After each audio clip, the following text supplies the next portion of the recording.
The room was quiet except for the faint hum of studio lights.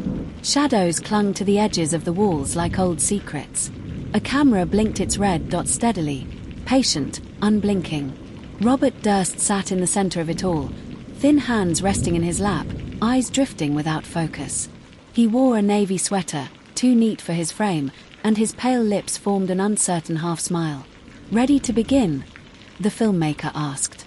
Durst nodded once, jerky, bird-like. The microphone clipped to his collar gleamed like a tiny silver trap. Long before the headlines, before the trials, before the documentaries dissected his life frame by frame, Robert Durst was a quiet boy staring through the second-floor window of his family's mansion in Scarsdale. Snow had fallen the night before. The lawn below shimmered like a white sheet pulled over something lifeless. His mother, Bernice, wandered the rooftop, in her nightgown. Robert remembered calling her name. Remembered his father holding him back. Remembered the scream as she fell. Whether he saw the fall or built the memory from fragmented grief, nobody really knew. But something locked inside him afterward. Therapists later wrote words like dissociation and emotional detachment. His father wrote checks. His siblings learned to avoid his sudden tempers, his strange stares, the way he'd stand too close and whisper things meant to startle. Even as a boy, Robert Durst carried an unnerving stillness, like a lake that hid something dark beneath. Kathleen McCormack entered Durst's life in 1971. She was young, vibrant, 20 years old with a nurse's uniform and ambitions bigger than her Bronx upbringing. Robert was wealthy, socially awkward, and unpredictable, but he was also intoxicatingly generous. He swept her into a world of penthouses and private clubs. She assumed his oddness was simply eccentricity, the harmless kind that wealth often excuses. They married quickly. Too quickly. Friends noticed the shift first. Kathy showing up with bruises she blamed on clumsiness. Her smile becoming tighter. Her voice softer when Robert was nearby. By 1979, she had enrolled in medical school, her dream. Independence began to grow between them like a crack in marble. Robert hated cracks. He hated anything he couldn't control. Arguments became routine. One night a neighbor called police after hearing screams. Kathy reported nothing. Money speaks. Policemen listen. She confided to her friends that she planned to leave him. But she never got the chance. January 31st, 1982. The Durst's lakeside cottage in South Salem sat in the cold quiet of winter, its frozen water reflecting faint moonlight. Inside, tension thickened the air. Neighbors later described hearing them argue, something about money, something about the divorce, something about what Kathy planned to reveal. Around 7 p.m., a call was placed from the cottage to the NYU medical dorms. A voice pretending to be Kathy said she wouldn't make it to class. Detectives later agreed. It wasn't Kathy's voice. Robert claimed he last saw her boarding a train to Manhattan. He claimed she called him later that night. He claimed she simply vanished. But there were no records. No sightings. No body. The woman who believed she could escape the Durst family disappeared as though swallowed by the night. And the man who dropped her off at the train station remained strangely calm. Susan Berman knew more about Robert Durst than anyone alive. They met in the 1970s, bonding over dysfunctional families and inherited money. Susan, daughter of a Las Vegas mob figure, understood loyalty. And Robert needed someone loyal. When Kathy vanished, Robert called Susan. Not his father, not his brother, not the police. Susan. She helped him craft a narrative. Helped him steady himself. Helped him navigate the whispers. But by the year 2000, Susan was broke. Completely. She needed money, and she needed it fast. Robert wired her $50,000 in 2 separate payments. The timing was suspicious. So was the letter she received from investigators shortly after. Detectives were revisiting Kathy's case. Susan told friends, "If the police talk to me, I'll help them. I've kept this secret long enough."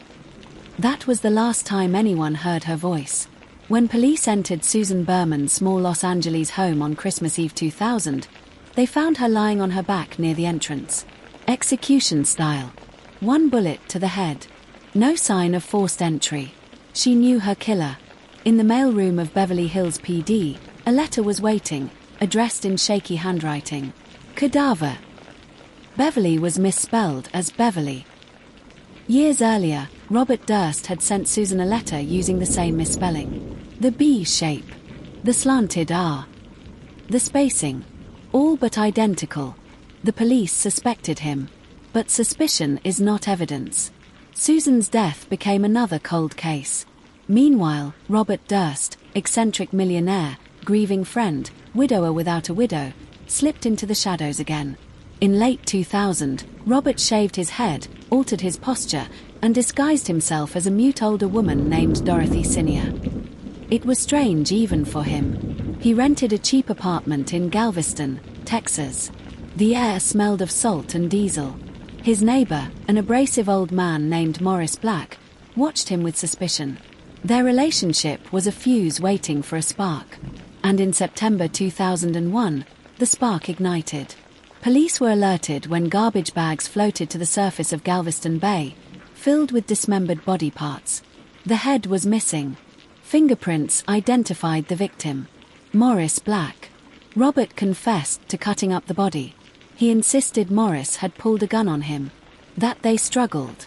That the shooting was an accident. A jury believed him. He walked free, acquitted of murder, convicted only of minor charges. It was the kind of verdict only a wealthy man could earn. Years passed. The story faded. But filmmaker Andrew Jarecki saw something in Durst's strange behaviors, inconsistencies, and the eerie calm in his interviews. Robert Durst, ever hungry for control of the narrative, contacted Jarecki himself. "I want to tell my story," he said.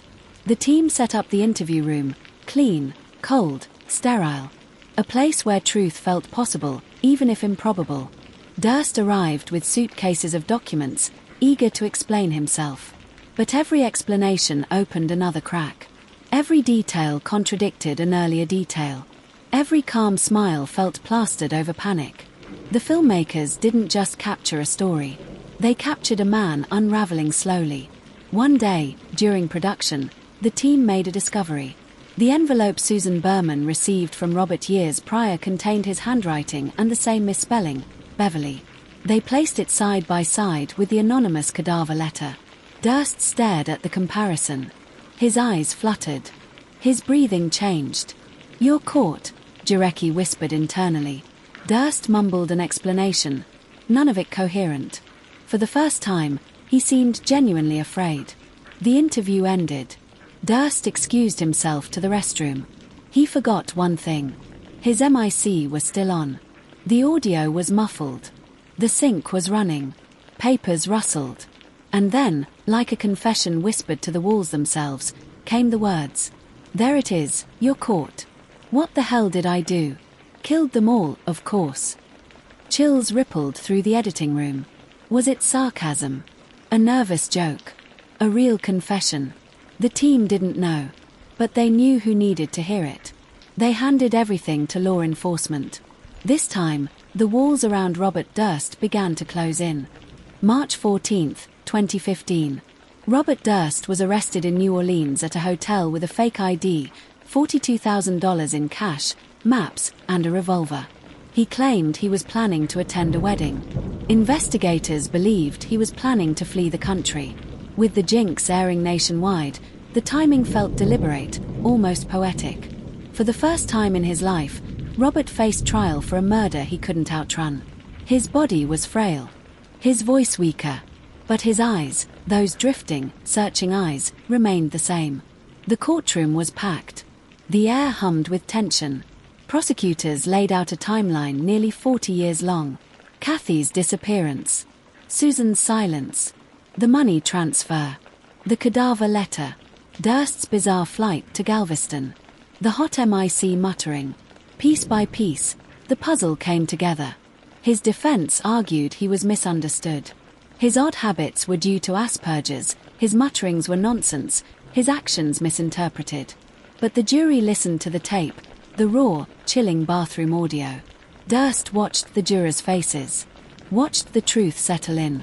On September 17, 2021, the verdict came down. Guilty.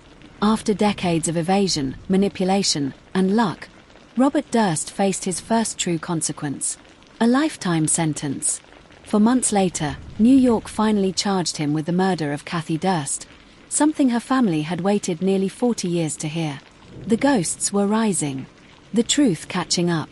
But Robert Durst would not face that final trial.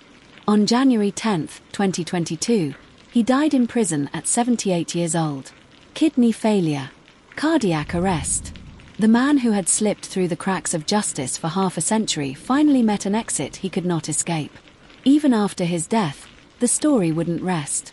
It lingered in documentaries, courtrooms, true crime forums, and whispered conversations. Durst had become a symbol of how wealth bends the world, how justice can be delayed, distorted, or denied. But the Jinx had done something extraordinary. It turned the camera into a mirror. And Robert Durst looked into that mirror and saw, perhaps for the first time, something he could not manipulate. Himself. A man haunted by what he'd done. A man too strange, too proud, and too careless to stay silent forever. A man whose downfall came not from detectives, juries, or prosecutors, but from his own voice, muttering in the dark, unaware the world was listening.